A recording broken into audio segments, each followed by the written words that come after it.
Olá, pessoal, sejam bem-vindos a mais um Pode Saber, o podcast que fala de empresário para empresário. E hoje nós estamos aqui com o doutor Maxwell, da Ladir Franco, advogado tributarista. Eu vou ler o currículo dele aqui, porque é um currículo extenso.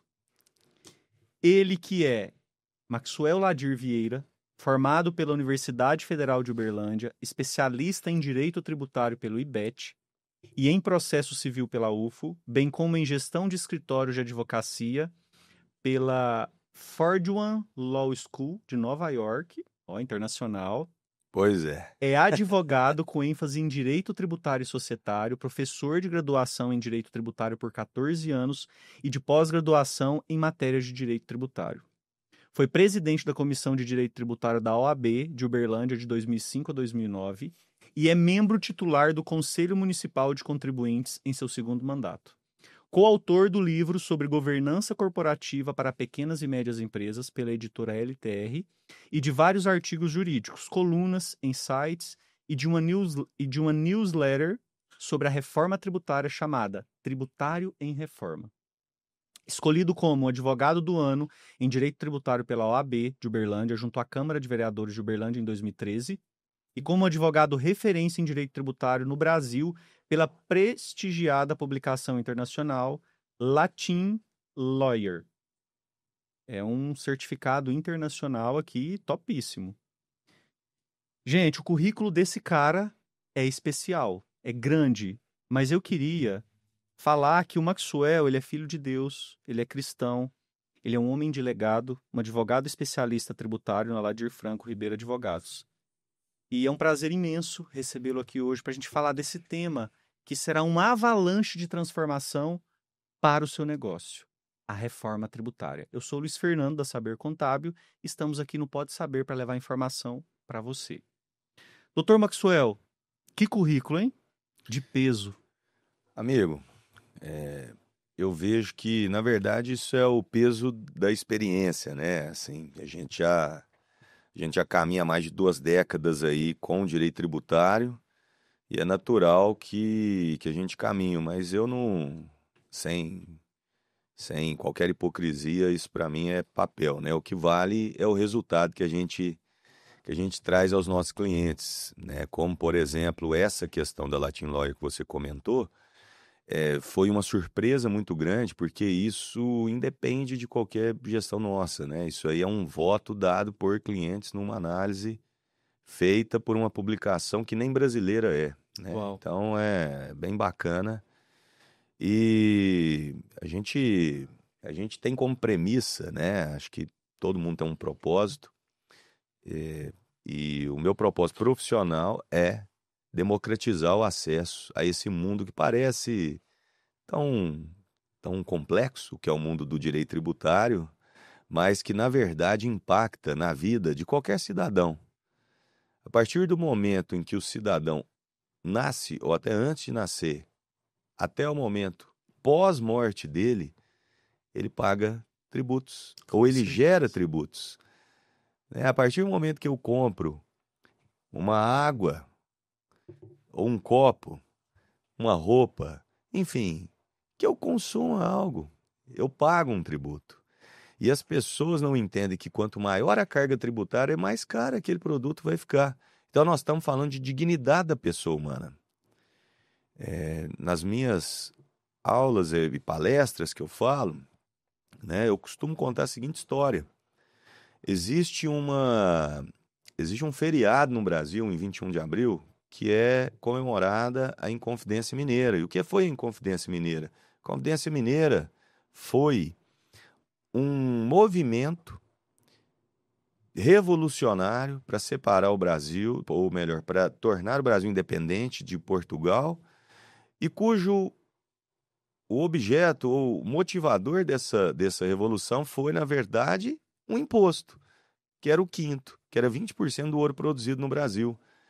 Como Já Portugal era alto naquela já época. era alto, 20%. E como Portugal colocou um piso mínimo, um valor mínimo de arrecadação em ouro, se não chegasse neste mínimo, estavam autorizados os coletores de impostos a irem até as pessoas coletarem objetos de ouro que essas possuíssem até chegar ao peso mínimo em toneladas anual. Isso era chamado derrama.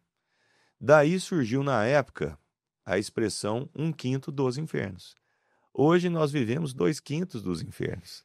E nós temos uma carga tributária de aproximadamente quase 40% do PIB, né?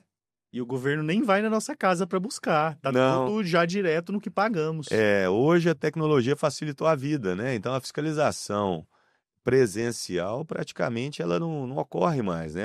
A fiscalização é toda eletrônica, são mais de 100 obrigações acessórias. Aliás, admiro muito, né, vocês, profissionais da área contábil, porque vocês têm que trabalhar com infinidade de obrigações e não podem errar. Desafiador e multas altas. Com certeza. Então, parabéns aí, porque o desafio é grande, é hercúleo, né? É muito grande mesmo. Legal. Em matéria de reforma tributária, você citou bem que duas certezas que nós temos na vida, que nós vamos morrer e que nós vamos pagar impostos. E quando o governo vem com a proposta de reforma tributária, uma nova legislação, uma nova mudança, as pessoas têm esperança de pagar menos tributo ou de o sistema ficar mais simples. A reforma tributária, ela vai mesmo simplificar a vida do empresário? Ou é só mais uma forma do governo arrecadar mais? Bom, deixa eu fazer um breve retrospecto. A reforma tributária, essa que está aí aprovada através da emenda constitucional 132 e regulamentada parcialmente pela Lei Complementar 214, agora com outro projeto de lei que é o 108 em votação provavelmente dentro desse mês de outubro ou novembro. Essa reforma ela começou a ser discutida há muitos anos, aliás, décadas atrás. O nosso sistema tributário é tão complexo que há um livro que se chama Carnaval Tributário, de um autor chamado Alfredo Augusto Becker, da década de 60. É um livro muito interessante do ponto de vista de entender essa coxa de retalhos que nós temos no Brasil quando se fala em sistema tributário e em cobrança de tributos. Né? Por que eu fiz essa contextualização? Eu me lembro, enquanto eu estava como presidente da Comissão de Direito Tributário da UAB, de participar de um evento aqui no Centro de Convenções em Uberlândia, com o então relator da reforma tributária, no ano de 2009. 2009, caraca. Ou seja, isso foi aprovado em 2023. Só essa diferença são 14 anos. E na época o relator, que hoje é prefeito do município de Goiânia, né, o então deputado à época Sandro Mabel, disse que a reforma seria aprovada em 6 meses. E por que eu fiz essa contextualização? Porque a reforma que foi idealizada lá há muitos anos atrás, ela realmente simplificaria o nosso sistema tributário. Mas essa que foi aprovada agora não é bem assim. É uma reforma que ela inicialmente trocaria 5 tributos por 2 e no final ficaram 5 tributos por 4. Como assim? Nós temos duas contribuições sociais, que é PIS e COFINS, que foram juntadas, né, foram agrupadas numa nova contribuição chamada Contribuição sobre Bens e Serviços. Uhum. Mudou só o nome? Não, mudou toda a estrutura também. Toda a regra do jogo. Toda a regra. Foram juntados 2 impostos, e aí está o grande desafio da reforma, que é o ICMS, que é estadual, e sobre operações de venda de mercadoria, transporte interestadual, intermunicipal e serviço de comunicação, com o ISS, que é o restante dos serviços. O ICMS, que tem um patamar chegando, dependendo do estado, a 30%, dependendo do que está se tributando, e o ISS tinha no máximo de 5%. Qual vai ser a alíquota proveniente da junção desses dois através da criação do IBS, que é o Imposto sobre Bens e Serviços? A estimativa é 18,7%. Então, empresas que são prestadoras de serviços terão um aumento real elevadíssimo de carga tributária. Um estudo, por exemplo, para a advocacia, levantou um impacto de mais de 250% estimado. Nossa, impacto gigante. É isso. E quem vai pagar isso? Infelizmente, toda a sociedade. Então, nós teremos esses 2 novos. Foi criado um novo tributo chamado Imposto Seletivo, que é sobre bens e serviços que afetem negativamente saúde e meio ambiente. E também temos uma mudança no IPI, que era para deixar de existir, que é o Imposto sobre Produtos Industrializados, mas que será mantido até 2073 para operações com a Zona Franca de Manaus, para para destinatários localizados na Zona Franca de Manaus. Então, na verdade, nós temos a continuidade do IPI, nós temos o Imposto Seletivo, que é novo, o IBS, que é o Imposto sobre Bens e Serviços, que é novo, e a Contribuição sobre Bens e Serviços, que é nova. Essa sopa de letrinhas não me parece algo muito simples de entender, né? Além disso, carga tributária, né? Porque muita gente fala, pô, eu não estou dando conta de pagar imposto. Então, a notícia não é boa. Na maioria dos segmentos, há estudos, inclusive, feitos por entidades do varejo, que muitos itens, mais de uma dezena de itens, sofrerão um aumento de carga tributária significativo. Mais de uma dezena de milhar, né? Mais de 10 mil itens sofrerão um aumento de carga tributária significativo. Na área de serviço, então, o impacto será muito grande também, né? Alguns setores terão benefícios. Eu não digo benefícios, terão uma carga tributária mais equilibrada. Mas tem setores muito essenciais que serão impactados de forma intensa. Se a gente pegar, por exemplo, a construção civil e a área imobiliária, todo mundo precisa morar em algum lugar, dependendo da faixa de valor do imóvel, Vai subir o muito. aumento de carga tributária é superior a 50%. Aumento de mais de 50%. O que vai impactar no preço do imóvel é um aumento final de mais de 20%. Ou seja, um imóvel que hoje vale, por exemplo, 2 milhões, passa para 2 milhões e meio. Ah, mas quem tem dinheiro para pagar 2 milhões, tem dinheiro para pagar um imóvel de 2,5. Não é essa a questão. Não. A questão é que o acesso à maioria dos serviços e o acesso a muitos produtos ficará mais caro. Esse é o ponto. Até a questão do aluguel mesmo. Sim, Porque você citou o exemplo da venda do imóvel, mas, por exemplo, se você tem uma renda de aluguel e paga imposto de renda sobre essa renda, ele vai ficar mais caro, porque vai ter mais IBS e CBS sobre essa vai. receita. Exatamente, né? Aí o que o governo fala o discurso que não está sendo vendido mas esse impacto é para quem tem renda com aluguel superior a 20 mil. Bom, a gente sabe hoje como as coisas estão caras, né? E às vezes a pessoa faz um patrimônio a vida inteira para viver com aquela renda. E aí, se nós somarmos IBS e CBS, mesmo com o benefício de uma redução de um percentual alto aqui, né? Sim. Mais o imposto de renda, mais outros tributos que eventualmente incidam, nós estamos falando de uma carga tributária que pode beirar 40% da renda com aluguel. Será que está fazendo sentido? Então, o que nós podemos notar no futuro é um aumento no futuro a curto prazo, é um aumento no valor dos aluguéis. Muitos proprietários de imóvel procurando seus inquilinos para um reequilíbrio financeiro, o que é permitido. Entendi. Vai ser um grande desafio para nós, Vai. enquanto consumidores finais, enquanto cidadãos brasileiros, porque nós vamos viver um aumento de preços gigante no Brasil, tanto no consumo de produtos ou serviços, ou próprio aluguel ou compra de imóveis, porque realmente vai ter essa carga tributária incidente. Mas o que se escuta muito aí, principalmente quando a gente vai conversar com pequeno e médio empresário, é que ele vai pagar menos imposto. Ele tem essa sensação de que a reforma está trazendo uma redução de impostos. Não sei se é porque às vezes ele escuta na mídia falando que vai simplificar, e ele pega aquele simplificar e traduz em menos imposto. É.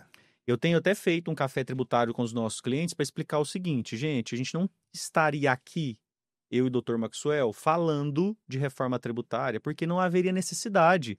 O problema nas contas do governo não está na linha da receita, porque já é um dos países com das mais altas cargas tributárias do Sim, mundo. exato. Então tem dinheiro para aplicar na sociedade, tem dinheiro para ter um serviço público de qualidade. O problema está na linha de baixo, na despesa pública. Exato. Até que ponto os nossos representantes estão dispostos a mexer nessa linha? Essa linha que precisava de uma reforma. Porque aí eu te pergunto, na prática, o dono de mercado, o dono de padaria, uma pequena loja, ele vai pagar menos ou mais imposto com a reforma tributária? Infelizmente, a notícia é que na sua maioria vai pagar mais.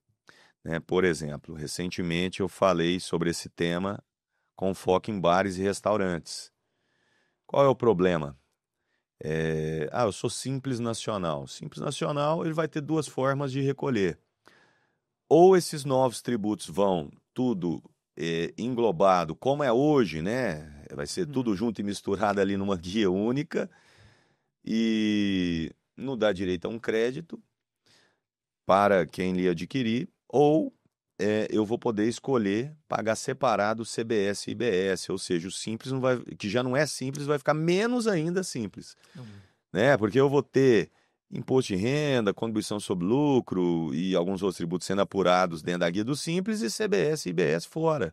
Então é um misto de um lucro presumido com um Simples Nacional, se pegarmos o que nós temos hoje, né? E quem é, desculpem, e quem é do lucro presumido e do lucro real, por exemplo, nesse segmento, vai sofrer muito. Por quê?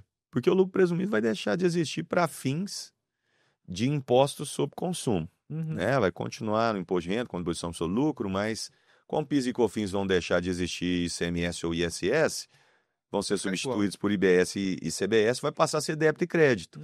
A questão é que os insumos para essa turma de bar e restaurante são zerados. A sua maioria são produtos que compõem a cesta básica e não terão IBS e CBS. Então, eles vão ter a entrada da maioria dos seus insumos para fornecimento de alimentos ali, de refeições, sem a incidência do imposto na entrada e, consequentemente, não vai ter o aproveitamento de crédito para reduzir a alíquota final na saída, que é de quanto? Hoje estimada? 28%. Então, nós temos um impacto extremamente elevado para essa turma, e nós estamos falando aqui de um segmento extremamente importante, que é o segmento de alimentação, né? O segmento de alimentação.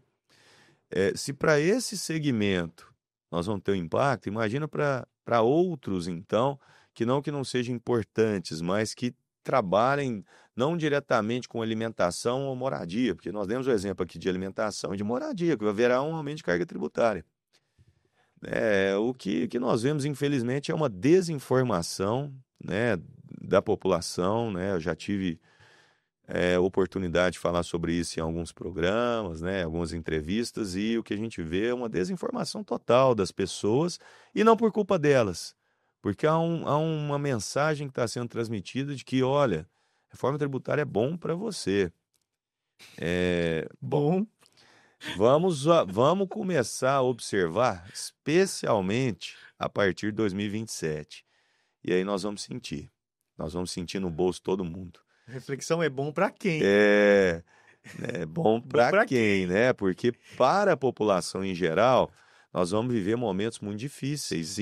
Por que 2027? Porque o ano de 2026 ainda serão aplicadas alíquotas, ou seja, percentuais de teste, de 0,9% de CBS e 0,1% de IBS. Então, durante esse período haverá um teste. 2027 já começa o jogo para valer, né? E aí, quando começar o jogo para valer e esse impacto vier sobre essas pessoas, nós vamos notar, acredito, uma insatisfação muito grande. Nós vamos notar. Por quê? Porque o empregador não vai ter margem para aumentar salário. Sim. Porque ele vai ter diminuição na sua margem de lucro, se é que o negócio continue viável após 2027.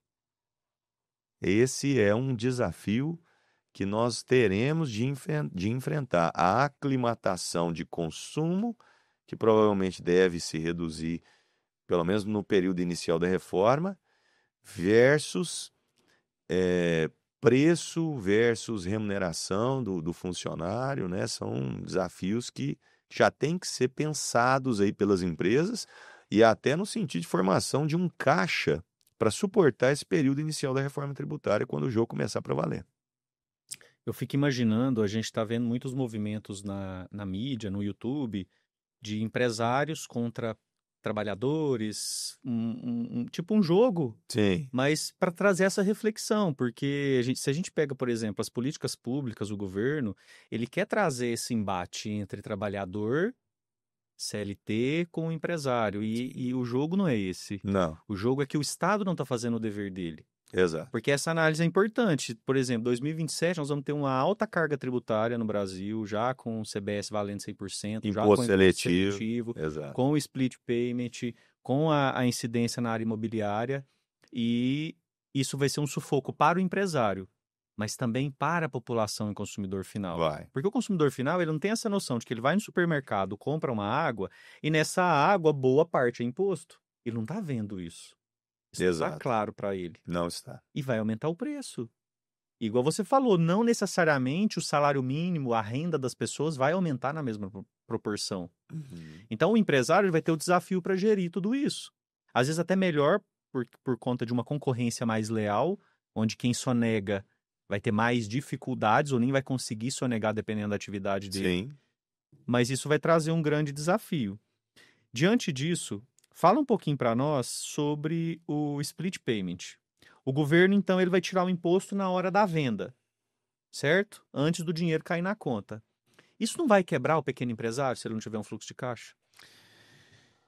Ó, uma boa colocação, Luiz, porque o split payment é uma novidade realmente que nós teremos no nosso sistema tributário atual. É um modelo diferente de arrecadação, no qual o poder público sai de trás da mesa dele e vem para o seu balcão de venda. O que significa isso? Pensa você, empresário, que você tem o seu balcão de venda, você é dono de uma pequena drogaria, de uma padaria, como você falou, Sacolão. de um sacolão, de um pequeno mercado. Sabe ali onde está seu caixa recebendo? É como se tivesse uma segunda pessoa que é o governo. E na hora de pagar, por exemplo, se o seu cliente está te pagando R$ 100 e é 20% de imposto, um exemplo, é como se ele já separasse R$ 80 para você, empresário, e R$ 20 para o governo, e o governo já põe no bolso e sai. Então, aquele cara que trabalha com dinheiro do governo, que às vezes não paga o tributo em dia, que atrasa 2, 3 meses aí para fazer um caixa num momento de aperto. Por exemplo, nós estamos chegando agora em período de pagamento de 13º, de férias, normalmente no final do ano. As férias, né? 13º, obviamente, sempre ao final do ano. É um período que aperta o caixa das empresas e muitas, às vezes, atrasa impostos. Esse cara não vai poder fazer mais isso. Ele vai ter que ser mais organizado em relação ao seu financeiro. O que nós percebemos é que a reforma tributária faz com que esse mundo tributário deixe de ser fiscal, que a gente chama, e passe a ser financeiro, passe a ser comercial. Né? Ele vai ali para o seu balcão de venda controlar o dinheiro dele ali, na fonte. Qual é a fonte? O seu cliente. Este é um dos grandes desafios também, é uma mudança que praticamente eliminará a sonegação. Por quê? Porque o governo só não vai conseguir fazer isso com quem paga em dinheiro vivo. Que hoje que é difícil. É circulação em dinheiro vivo, até pela segurança que nós temos nesse país. Não, e é tão engraçado, porque, por exemplo, hoje, se você me perguntar, você tem R$ 10 na carteira, eu não tem nem carteira, que eu tô com o meu celular. Se eu perder meu celular aqui agora, tô travado.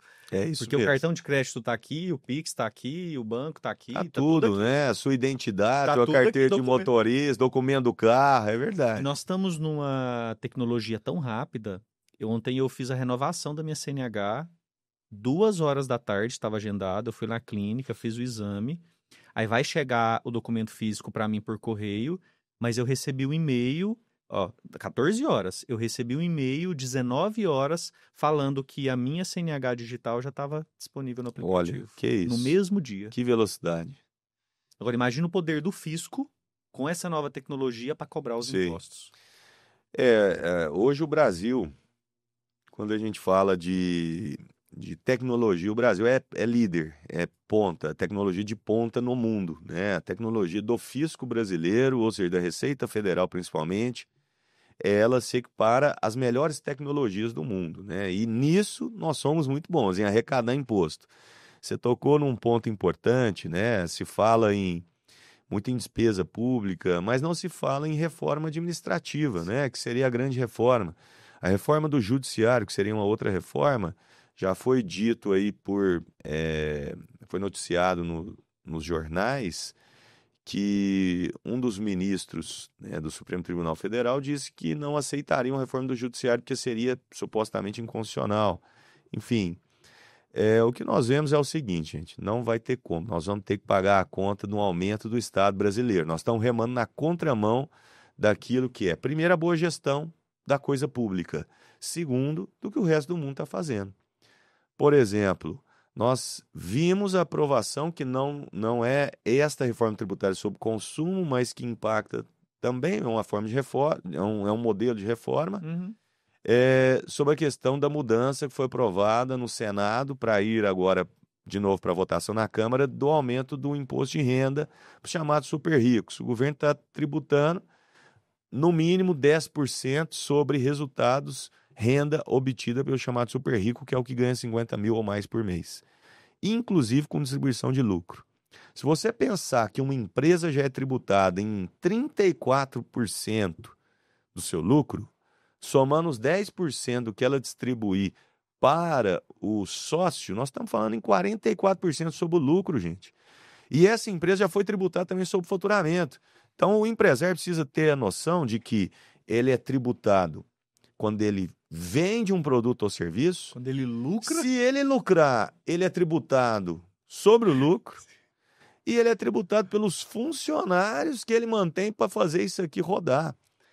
E a população precisa entender isso. Agora, será que esse cara é o vilão do jogo? Não. Será que ele é o vilão? Né? Esse é o ponto que a população, por isso que eu comecei falando sobre a Inconfidência Mineira. Eu não estou convocando ou chamando alguém para fazer uma revolução, mas que as pessoas entendam o real significado. Quando eu falei da dignidade da pessoa humana, significa que uma pessoa assalariada hoje, com R$ 2.000, se a carga tributária cair de 35% de dados oficiais para 25%, o que significa isso na vida dela? Que ela terá um impacto de, ao invés de R$ 700 de imposto de impacto no salário dela, que é 35% dos 2.000, ela vai ter R$ 500 de impacto, que é 25% dos 2.000. Ou seja, vai ter R$ 200 a mais de poder de compra. No fim do ano é R$ 2.400. É como se ela tivesse um 14º salário e um início de um 15º salário. É isso que as pessoas precisam entender. Que imposto menor é mais consumo. E o governo, no ciclo, não arrecada menos, porque as pessoas consomem mais. Esse é o ponto. Cara, essa reflexão é tão importante. Esses vídeos que eu citei, um deles é do Flávio Augusto, do Geração de Valor. Sim. E assim, você assiste o vídeo com muita raiva pela mentalidade das pessoas que estão ali debatendo com ele, que é essa mentalidade. Que deveria, então, tributar os 10% sobre o lucro, ou melhor, regulamentar o que está previsto na Constituição, que é tributar as grandes fortunas, Sim. e que não deveria existir bilionários no mundo, e que a culpa da pobreza é porque existem bilionários que estão concentrando a grande riqueza, e que essa seria a solução, delegando essa responsabilidade para o governo. Aí, em contrapartida, recentemente foi publicado no Impostômetro, um estudo feito, uma média pelo Instituto Brasileiro de Pesquisas Tributárias, que a arrecadação bateu 3 trilhões de reais. Nós nem encerramos o ano, já bateu 3 trilhões. Cadê esse dinheiro? Aí, em contrapartida, porque a gente não vê o retorno desse dinheiro, que a gente culpa o governo, porque o governo rouba, porque o governo é corrupto, porque o governo é ladrão e etc. Adjetivos não faltam. Ok. Por conta disso, eu tenho uma justificativa, eu, Luiz Fernando, como pessoa física, ou eu, Luiz Fernando, como empresário, pessoa jurídica, para sonegar, para não emitir nota e não pagar o imposto. Só que a grande questão é, mesmo batendo 3 trilhões, a inadimplência tributária, quando você declara, é alta, os índices de sonegação, quando você não declara, também é alta. Dentro da reforma tributária, para esse pequeno empresário que não emite nota, que não declara suas receitas, que não tributa ou que declara, mas não recolhe e vive desse dinheiro que ele não paga, esse cara vai sobreviver ou ele vai ser engolido pela Receita Federal? Ô Luiz, com todo esse aparato de tecnologia e mudança no modelo de arrecadação, o que nós vemos é realmente que a vida do sonegador, e a gente aqui tem que deixar claro que ninguém está defendendo a sonegação, mas essa é uma realidade brasileira, né? Esse instituto que você falou, Instituto Brasileiro, né, de Planejamento e Tributação, IBPT, é o instituto que faz aquele estudo que ele tenta dizer qual a carga tributária, sempre sai carga tributária aproximada, porque é tão complexo que ninguém sabe dizer Exato. efetivamente qual é a carga tributária. Eu sou membro desse instituto desde 2003. Legal. E nos anos 2010, nós fizemos um estudo, e nesse estudo foi constatado que 6 em cada 10 empresas sonegavam contribuição previdenciária, por exemplo. Nossa, é alto. É alto. Não sei te dizer se perdura no mesmo patamar. Às vezes Porque até aumentou. às vezes pode ter aumentado. Porque quando fala em sonegação, não é simplesmente deixar de pagar a guia. Essa é a forma mais pura e mais flagrante. Mas quando eu pago uma verba por fora, e isso nós estamos falando só da contribuição previdenciária. Não estamos falando agora de ICMS, ISS, PIS, COFINS e assim por diante, que também existe. Bom, eu fiz esse contexto para que as pessoas entendam que existe isso, e é por isso que nós falamos em sonegação. Ninguém está estimulando isso, mas é um assunto que nós temos que tratar estruturalmente. Por que a sonegação acontece? Primeiro, porque é uma carga tributária desigual. Segundo, porque as pessoas não sentem um retorno do Estado em relação à carga tributária que elas estão pagando, né? Porque se sentissem esse retorno, certamente haveria uma sonegação, mas em proporções muito menores. Não, a gente ia bater no peito e falar, nossa, eu amo pagar E imposto, porque eu tenho retorno. Exato. E tem um outro dado também alarmante. A média mundial de litígios tributários, o que significa isso? De disputa tributária é, desculpem, de 1,5% do PIB de um país. Essa é a média mundial. Caraca. No Brasil, esse é estudo do Núcleo de Estudos Fiscais da FGV, do NEF, 15% é a proporção do PIB brasileiro que está em litígio tributário apenas federal. Se somarmos tributos estaduais e municipais, chega a 25%, ou seja, 1 em cada R$ do PIB brasileiro está em litígio tributário. Será que é porque a gente não gosta de pagar imposto ou tem alguma coisa errada?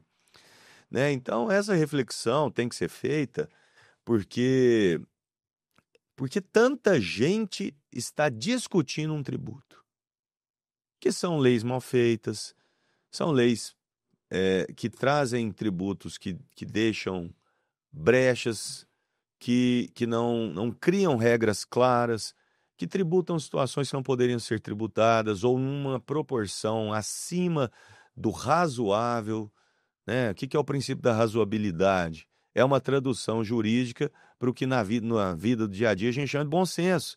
Existe um bom senso na tributação. Recentemente nós tivemos um julgamento de um caso interessante que expressa isso que eu estou dizendo. O governo federal queria tributar em 20% contribuição previdenciária de quem reside no exterior. Né? Houve um julgamento de um tribunal superior em Brasília dizendo o quê? Não, você não pode tributar em 20%, não, isso é confiscatório. Né? Por quê? Porque soma-se a todos os outros tributos, fica uma tributação sobre a renda de uma pessoa física acima de 50%, ou seja, o governo é sócio majoritário da renda dela. Né? Isso precisa ser esclarecido. E esses momentos que nós estamos como esse aqui agora são muito salutares, porque a gente pode dizer isso. Né? Por isso que eu reforço, é princípio de dignidade da pessoa humana. Então, a gente volta e fala, o sonegador ele vai ter muita dificuldade, porque o ciclo está se fechando cada vez mais. Nota fiscal eletrônica já começou a dificultar, os Sintegras, SPEDs, EFDs, ESFs, enfim, todas essas siglas que representam documentações eletrônicas também já dificultaram, mas agora nós vamos ter um avanço que é o split payment. Como é que esse cara vai sair de um recolhimento na boca do caixa dele? Na boca do caixa. Essa é a dificuldade, né? Ah, vou vender em dinheiro. Será que ele vai conseguir esse volume de vender em dinheiro? Como que ele vai fazer depois com isso? Né? Com esse dinheiro? Porque se ele começar a sonegar muito, depois ele vai ter que transformar esse dinheiro em algo legal, num patrimônio.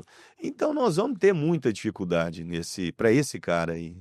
Né? E o que eu sempre falo para o empresário, é matemática pura, a conta não fecha. Então, se eu ganho R$ 10.000 e estou sonegando ali aqueles 10 mil e declarando só um salário mínimo, a conta não fecha.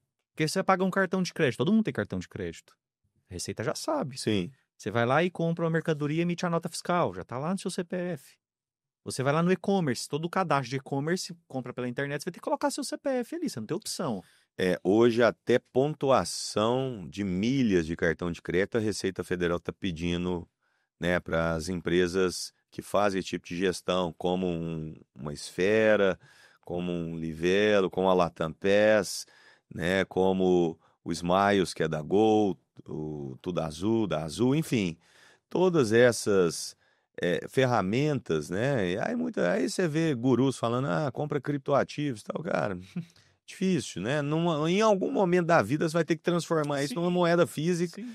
quando eu falo palatável, para pagar. Que vai ficar guardado lá, criptoativo. Exato. E vai fazer o quê com esse... E a algum momento você vai ter que pagar alguma coisa, vai ter que comprar um imóvel, vai ter que comprar um carro, vai ter que, enfim, adquirir um bem mais caro, e aí nessa hora ele vai aparecer, né? Essa é a dificuldade.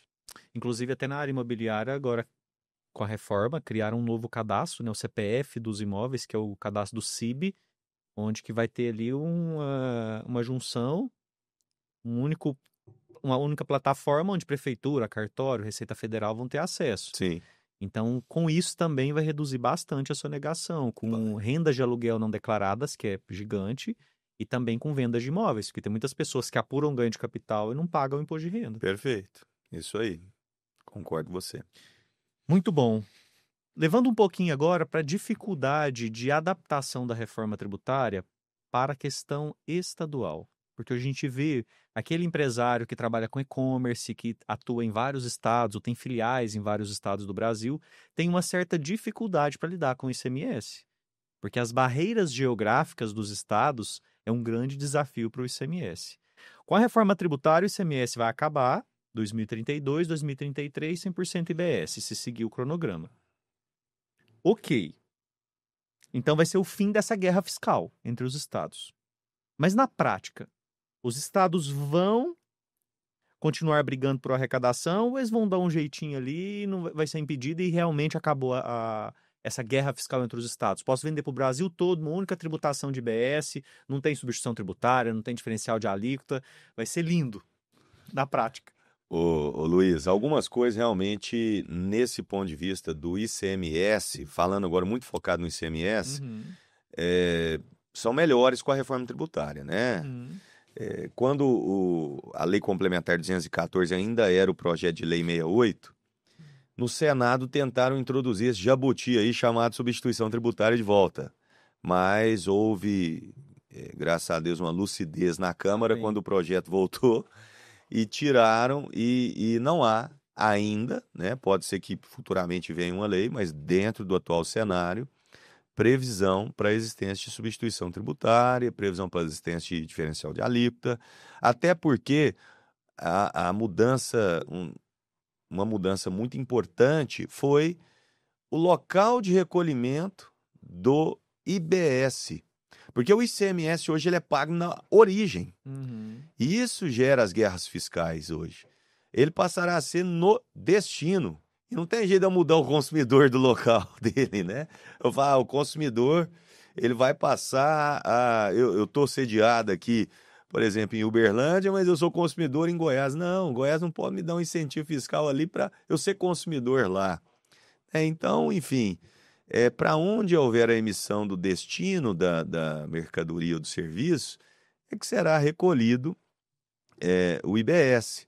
O ponto é que existe lá um gatilho para que os estados tenham, e os municípios, uma gestão de, às vezes, adicionais, de se trazerem alguns tipos de incentivos, conforme a sua regionalidade.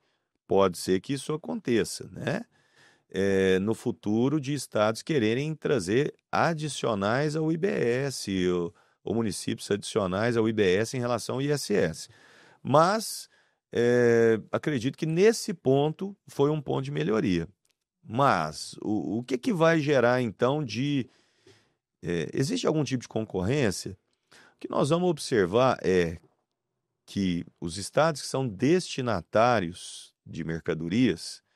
Por que a gente viu o governador de São Paulo incentivando tanta reforma? E no início as pessoas não entendiam. Falou, Por que que o governador de São Paulo está defendendo a reforma tributária se o ICMS hoje é recolhido para ele, o IBS Vai ser para os outros vai estados. ser para outros estados, estado destino? Porque 60% do consumo do Brasil está em São Paulo. Ou seja, ele sabe que da fatia desse bolo vai aumentar a fatia de São Paulo. Então vai aumentar a desigualdade entre os estados. Para isso foi criado um fundo para equilibrar, que é o fundo, né, de desigualdade criado em função do IBS e que ele, no seu auge, gerenciará uma receita de 60 bilhões para compensar eventuais incentivos e benefícios fiscais que estados que naturalmente não seriam tão atrativos de indústrias tenham uma compensação financeira por essas indústrias, às vezes até deixarem de existir, por eles perderem essa arrecadação. Né? Se a gente pega um estado, por exemplo, como, vou dar um exemplo, Roraima, que a população é menor, o consumo é menor nesse estado, né? Naturalmente, por ser uma população menor em relação a São Paulo, e logisticamente, às vezes, um pouco mais distante das grandes indústrias, o que que nós vamos ter? Aquela indústria que está instalada lá, se ela perder o incentivo de estar lá do estado, pode ser que ela concentre em outra unidade fabril dela, se ela tiver Com a certeza. produção. Então, esse estado vai ter que sofrer uma compensação e isso acontecerá por meio desse fundo gestor. Mas isso é muito sério quando a gente pensa na prática, porque, tá, então nós vamos ter um comitê gestor de IBS Sim, que vai fiscalizar, que vai arrecadar, que vai receber toda essa grana. Beleza, então a gente tem estados e municípios que hoje têm uma arrecadação maior que outros, e se está tudo ali no mesmo bolo da IBS, aí o comitê vai ter que rebolar para pegar essa grana e distribuir. Beleza, vou ter o fundo para equalizar tudo isso. Mas olha o impacto de uma indústria que estava lá em Roraima, volta para São Paulo, porque para ela não vai fazer diferença nenhuma, e o empresário dessa empresa vai fazer essa análise, claro, não tem só que ele dúvida. deixa de gerar emprego lá. Então não é só o É, dinheiro que vai ser distribuído é, dessa arrecadação da é IBS, o dinheiro deixando de circular lá. mas é a logística É, das empresas no Brasil hoje. A gente pega, por exemplo, o Atacado Martins aqui em Uberlândia, você vai para Caldas Novas, você passa ali dentro de Goiás, tem uma, uma unidade deles ali. Por quê? Porque tributariamente hoje é uma vantagem. sem dúvida. Com a reforma tributária pode ser que não seja vantagem. E aquele É. emprego que ele gera lá naquela pequena cidade, que vai sentir o impacto. Eu dei, Luiz, uma palestra para o segmento transporte e logística e tinha muito empresário que não tinha percebido isso ainda. Falei, amigos, para vocês que hoje, pelo menos os clientes que a gente tem segmento transporte, a maioria tem filiais esparramadas no Brasil inteiro. Isso não é por vaidade para dizer que a empresa está no Brasil inteiro, não. Muito é por também atendimento ao cliente e por logística tributária. Sim. Né? Essa logística tributária vai acabar, não vai compensar para ele fazer, porque de toda forma o tributo vai ser recolhido no destino. Então você falou muito bem, por exemplo, um atacadista que tem centro de distribuição praticamente em todos os estados, talvez ele vai manter logisticamente em locais que ele Onde consiga fazer. só pelo transporte é uma Só pelo vantagem. transporte, isso. Então a logística vai voltar a ser focada realmente no custo logístico e não muito no custo tributário da logística, no ganho tributário, na eficiência tributária da logística. Essa questão de triangulação de notas, né? A empresa, nós estamos aqui localizados perto de Goiás e perto de São Paulo, né? Praticamente equidistante Uhum. dos dois estados aqui, a pouco mais de 100 quilômetros de Goiás, desculpa, de São Paulo, e a aproximadamente 100 quilômetros de Goiás. Então, são dois estados que têm incentivos fiscais. São Paulo avançou muito em incentivos fiscais para alguns segmentos. Então, o que a gente vê é que isso realmente não vai fazer muito sentido mais. E essa empresa de logística, elas vão perder, às vezes, operações e vão ter que demitir pessoas. Tem que programar até o seu fluxo de caixa para conseguir fazer esses acertos com o funcionário. Tem mais essa. Cara, é um planejamento. Eu brinco que a reforma ela é uma tsunami de transformação, porque não vai mexer só com o tributário. Você mesmo citou, com o financeiro, com o comercial, com a logística da Sim, empresa. Então, o empresário ele tem que estar se preparando desde agora, para as mudanças que virão. E 2027 vai ser o ano de É isso, muitas transformações. sem dúvida. Maxwell, como que você vê hoje o papel do contador, o papel do advogado para ajudar o empresário hoje a passar por essa avalanche de transformação? Perfeito. Eu entendo primeiro que a contabilidade e o direito andam muito juntos Sim. quando se fala em tributação. Um não tem como sobreviver sem o outro, né? Porque às vezes o advogado faz planejamentos mirabolantes, mas que não são implementáveis ou que geram um outro tipo de risco. E a contabilidade hoje, ela muitas vezes tem esse abarrotamento de serviço que a gente sabe que, infelizmente, o fisco transferiu para o contribuinte e indiretamente para o contador do contribuinte para ele fazer. São mais, como eu disse, de 100 obrigações acessórias. Então, se antigamente o fisco fazia ele uma apuração, hoje ele pede para a gente entregar tudo pronto e, se tiver errado, ele ainda multa a gente, né? Então, uma boa contabilidade, ela mitiga esse risco, junto com um bom jurídico que tem esse olhar também da legislação, né? E de, às vezes, algumas questões de riscos ou de interpretações favoráveis em planejamento tributário. Show. Um exemplo, né? Nós tivemos a questão de umas 2 semanas, uma reportagem que foi, acho que não chega a isso, uns 10 dias, que foi veiculada no jornal de grande circulação nacional, sobre uma decisão judicial em um caso envolvendo um cliente nosso do escritório. E o que envolvia esse processo? Envolvia uma discussão sobre a natureza jurídica de um produto, ou seja, a Receita Federal falava que isso aqui, por exemplo, era uma taça. Vamos supor que o contribuinte fala que não, é uma xícara. Um exemplo. Ou o contrário, a Receita fala, é uma xícara e a gente fala que é uma taça. Vamos supor que a tributação da xícara é 10% e que a tributação da taça é 20% ou 5%. Então, esse tipo de planejamento, ele encontra-se dentro dessas dificuldades de interpretação, porque, por óbvio, o fisco invariavelmente tem interpretação mais restritiva, ele quer arrecadar.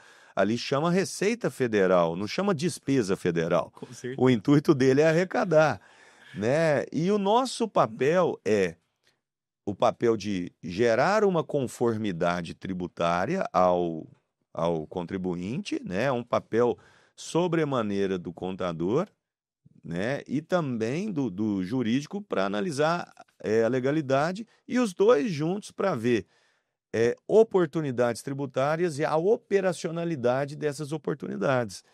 Então, hoje eu vejo que nessa área tributária, sem uma boa contabilidade e um jurídico especializado na área, com experiência, nós vamos ter grandes surpresas aí, o contribuinte vai ter grandes surpresas, né? Infelizmente, a gente já presenciou algumas situações assim de clientes que nos procuram e que você vê ali ele diante de uma situação que é pouco defensável ou praticamente indefensável e por erros que poderiam ser evitados, né? Com Poderiam ser certeza. evitados se ele tivesse sido bem orientado no início. Tivesse uma assessoria adequada. Infelizmente, isso acontece muito. Eu até falo para você, empresário, nós vamos deixar nas descrições do vídeo aqui os nossos contatos, as nossas redes sociais. Então, se você precisa de uma contabilidade séria para te acompanhar, para te ajudar com as movimentações da reforma tributária, chama a gente lá na Saber Contábil. Se você precisa de um advogado especialista na área tributária, planejamento tributário,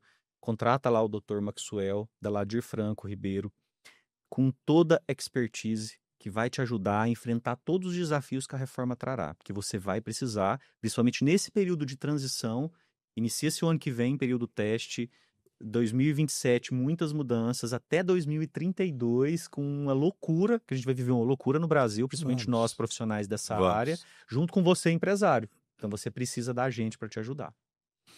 Doutor Maxwell, a gente já está indo pro finalzinho. Eu gostaria de entrar num quadro sobre perguntas polêmicas. Vamos lá.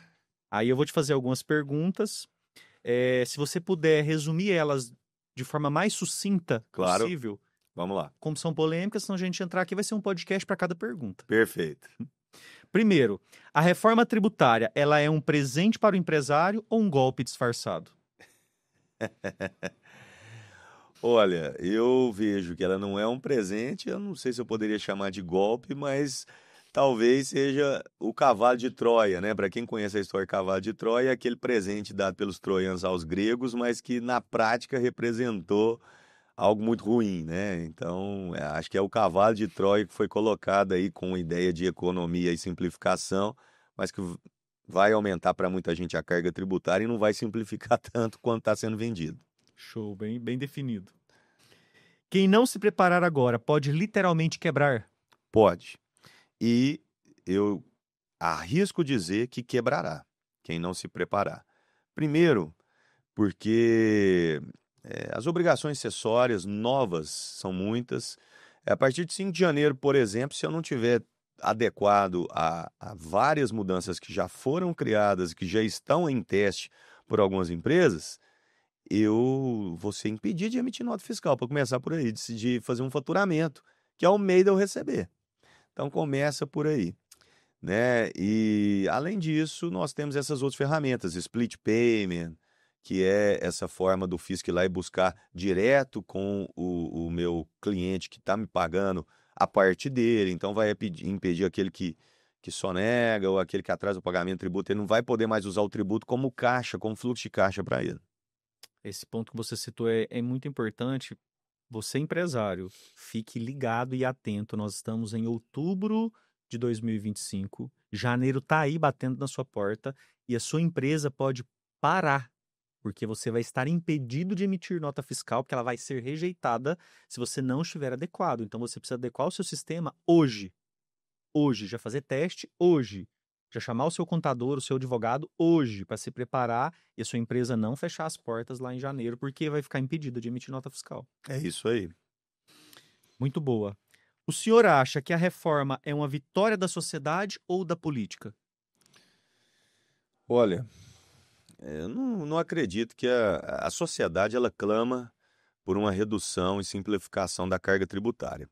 Se a gente parar a pensar que hoje em dia a média das empresas é de gastar 1,5% do faturamento delas só para cumprir as obrigações, ou seja, uma empresa que fatura, um exemplo, 1 milhão por ano, ela gasta ali em torno de 15 mil reais, por exemplo, só para cumprir as obrigações. Não estou falando para pagar os impostos, não, só para Só para cumprir cumprir. o pagamento correto dos Tem impostos. alguém ali trabalhando para fazer esse Isso. serviço. Então, essa simplificação, ela é uma bandeira, né, há muitos anos da sociedade. Uhum.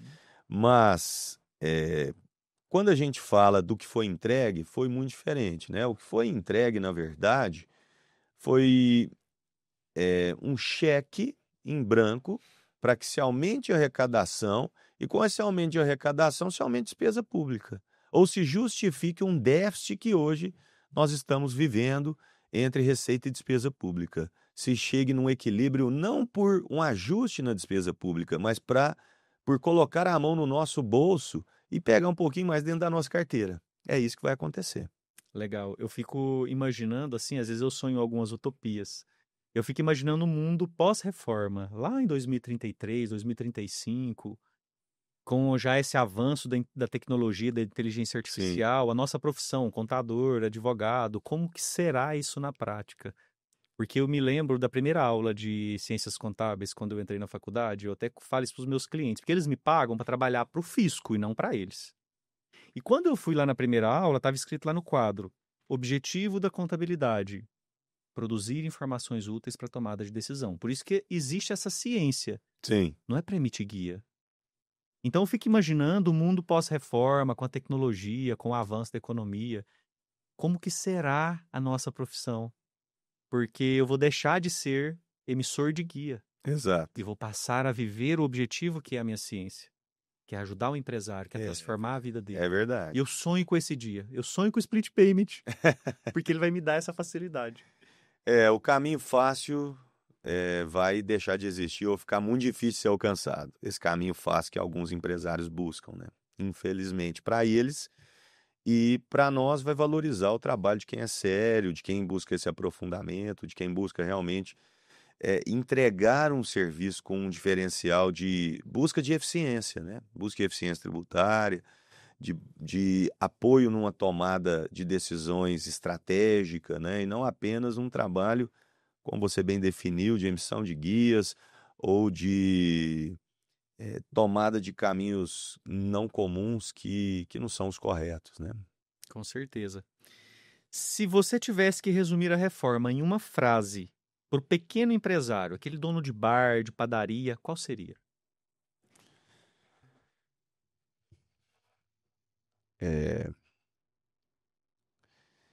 Que seria mais ou menos como aquela placa: estamos trabalhando há 0 dias sem surpresas. Sabe aquela placa que tem nas obras? Porque a cada dia uma surpresa nova, a cada dia é algo diferente que a gente vê. Por exemplo, o secretário executivo da reforma tributária, Bernardo Api, afirmou que IBS e CBS comporão a base de cálculo do ICMS e ISS. Meu Deus. Ele afirmou isso. O que significa isso? O governo firmou a posição já. Então, nós teremos já, no próximo ano, um aumento de carga tributária. E de 2027, mais ainda. E uma enxurrada de ações. Sim. Há um estudo do Superior Tribunal de Justiça, um dos 2 tribunais de Brasília, de que o contencioso tributário triplicará com a reforma tributária. Triplicará. Quem fez esse estudo não é nenhuma entidade de contribuintes, não é nenhuma entidade de pessoas revoltadas, é um tribunal, gente, de Brasília. Um tribunal que julga casos tributários e que falou já: turma, se preparem aí, nós vamos receber o triplo de processos que discutem tributos. Essa é a nossa expectativa. Então, esse é o cenário que está se desenhando para o ano que vem. Já não é só risco de conformidade em relação a documentos fiscais, mas é um aumento real de carga tributária. Esse já vai ter esse 0,9% de CBS e 0,1% de IBS teste, já vai compor base de cálculo do CMS e do ISS também. Isso já está afirmado. Então, nós vamos ter aumento de carga tributária, nós vamos ter uma série de desdobramentos ruins. Então, nós estamos há 0 dias sem surpresas. É isso. Amanhã, provavelmente, vai ter outra. Né? E acompanhem aí, né, os noticiários, acompanhem as redes sociais, né, do Luiz, a nossa também está à disposição, né, da Saber Contábil, lá do escritório lá de Franco Ribeiro Advogados, que a gente tem tentado acompanhar e postar. Mas está difícil acompanhar a velocidade dessas notícias, viu? Tá suado. Desafiador. Desafiador. Mas a gente consegue, né? Com ética, com profissionalismo É e verdade. com propósito. Para encerrar, doutor, qual que é o seu propósito de vida para ajudar esse empresário? Seja nesse momento de transição da reforma, seja no mundo pós-reforma. O que você quer deixar para o mundo? Nós queremos simplificar essa realidade tributária para os nossos clientes. E o que eu chamo de simplificar? Nós queremos mostrar para ele que essa realidade pode ser mais simples e mais barata, desde que ele busque um acompanhamento especializado, né? Que ele não precisa sofrer por isso, que há pessoas especializadas. E mais ainda, há um propósito maior, que é o quê? Mostrar que tributação não é assunto de rico, não é assunto de empresário. É uma medida de dignidade da pessoa humana. Quanto menor a carga tributária, maior o meu poder de consumo. Como eu disse, aquele cara que ganha R$ 2.000, é ele poder comprar um iogurte uma vez no mês para o filho dele, às vezes. É ele poder fazer uma viagem, se for de Caldas Novas, seja para Caldas Novas no fim do ano com a família, porque ele vai ter mais poder de consumo. É ele ter uma expressão melhor de vida. Então, esse discurso de que o imposto de renda, limite de R$ 5.000, isenção é bom, amigos, de verdade, vocês que estão vendo esse podcast, esse é o menor dos impactos. O maior dos impactos está aqui, ó, no consumo, porque 75% da tributação no Brasil, do que é arrecadado com impostos, vem de consumo. Se você comparar com os Estados Unidos, é exatamente o inverso. Nos Estados Unidos, 25% dos impostos vêm de consumo e 75% de renda e patrimônio. O exemplo aqui é o iPhone. Exato. Compra um iPhone no Brasil, compra um iPhone nos Estados Unidos. Lá é 25% sobre consumo e 75% renda e patrimônio, que é o contrário. É 25% renda e patrimônio, 3/4 do que o governo arrecada é sobre consumo. E quem consome? Não é só rico, não. É rico e pobre. É quem tem dinheiro e quem tem muito dinheiro e quem tem menos dinheiro. Este é o ponto que as pessoas precisam refletir. E o nosso papel é democratizar isso e mostrar que isso é medida de dignidade da pessoa humana. Uau. Dr. Maxwell, muito obrigado. Te agradeço de coração, meu amigo, por ter participado do Pode Saber. Nós, em homenagem, uma pequena lembrança, uma singela lembrancinha aqui, para você obrigado, lembrar do Luiz. nosso momento, do nosso bate-papo, que foi enriquecedor para nós. Para mim é um prazer muito grande. Nossa, aqui a gente faz isso por amor, realmente, sem falsa demagogia. Eu me lembro, você falou da faculdade, eu me lembro quando eu entrei na faculdade, eu já tinha uma premissa para mim, que eu queria advogar. E eu queria advogar para empresa, né? Em que pese eu não ter tido na família, assim, meu pai não era empresário, meu pai era comerciário, minha mãe é da área de educação, mas eu sabia que eu queria ir para essa área, porque eu tinha alguns amigos que os pais eram empresários e eu conversava com eles e sentia a dor no dia a dia, a angústia dessa pessoa e como é gerenciar os seus negócios, né? Principalmente o pequeno empresário, que movimenta 70% dos empregos no Brasil. E eu tive uma oportunidade de comprar uma revista no meu primeiro ano de faculdade, chamada Isto é Dinheiro, e tinha uma reportagem com o fundador do escritório mais bem posicionado na época de direito empresarial do Brasil, chamado Pinheiro Neto. E o Pinheiro Neto estava dando entrevista e perguntaram para ele, olha, como que você conseguiu reunir tantos talentos dentro do seu escritório? E ele falou o seguinte, olha, eu não acredito em talento, eu acredito, e eu vou usar uma expressão aqui, me perdoem, em bunda na cadeira.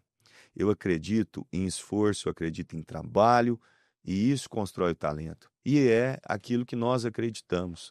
Então, nesses quase 25 anos de advocacia já, é um período que nós temos esforçado muito para tentar fazer isso aqui. E se a gente não tivesse o amor pelo que a gente faz, certamente nesse ambiente desafiador e inóspito que é a tributação no Brasil, a gente já teria mudado, porque você, no meu caso, advogar com o fisco, e no seu caso, ter esse relacionamento com o fisco diário, é desafiador. É desafiador a ponto, às vezes, de você não conseguir ter acesso realmente do fisco nem te atender, principalmente pós-pandemia, com esse atendimento via chat. Sim. Então, quero agradecer muito, porque a gente não faz isso por reconhecimento, a gente não faz isso, né, por isso, mas a gente fica muito feliz de receber, porque isso aqui é uma demonstração de um carinho e um incentivo para que a gente continue falando em amor do nosso propósito de democratizar o direito tributário e de fazer com que a população entenda que isso é princípio de dignidade da pessoa humana, né? O imposto, você falou, se me permita só mais Sim, 30 sim, segundos, tranquilo. você falou do imposto, e o imposto é algo que inclusive está na Bíblia, né? Lá falou. Dá a Deus o que é de Deus e a César o que é de César. E o imposto, ele está certo. Uma sociedade, ela não vive sem imposto. Ela não vive sem uma arrecadação tributária, né? Agora, ela tem que ser justa, ela tem que ser equilibrada, ela tem que ter um bom senso na sua construção. Sonho com esse dia. E, infelizmente, a reforma tributária, Eu sonho. ela tentou equilibrar, trouxe algumas medidas de justiça fiscal, mas em outros pontos a gente vê que ela pesou mais a balança no comércio, no pequeno empresário e no setor de serviços, que são os maiores geradores de emprego no Brasil. Isso me preocupa. Me O preocupa futuro muito. do emprego a partir do ano que vem. Sim. Obrigado, viu, meu Sim. amigo?